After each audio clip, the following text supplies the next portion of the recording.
El máster en Cooperativismo y Gestión Socioempresarial está dirigido a profesionales en activo que buscan adquirir competencias para la gestión avanzada de cooperativas y empresas de economía social.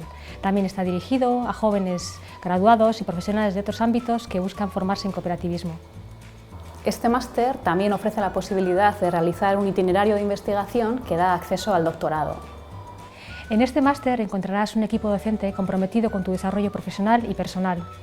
Adquirirás competencias para el desarrollo y la gestión integral de las cooperativas, combinando la eficacia en la gestión empresarial con el desarrollo de elementos propios del modelo cooperativo.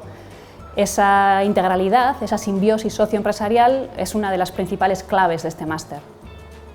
Trabajarás con metodologías de aprendizaje activas, es decir, casos reales y retos que permiten la aplicación práctica de competencias y el aprendizaje experiencial. Es un máster 100% online que ofrece la oportunidad de realizar una estancia en Mondragón, lo cual posibilita conocer in situ una de las experiencias cooperativas más emblemáticas a nivel mundial.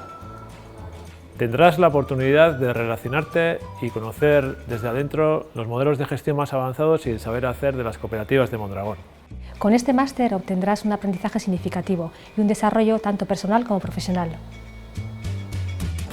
The case of Mondragon is extremely important, not only in the world today, but also in history, in terms of workplace democracy and social innovation.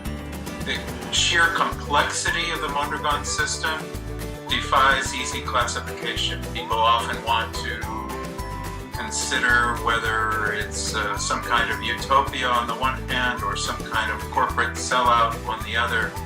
But in reality, it is a complex system and one of the most important laboratories for looking at social change and the possibilities for socially inspired business.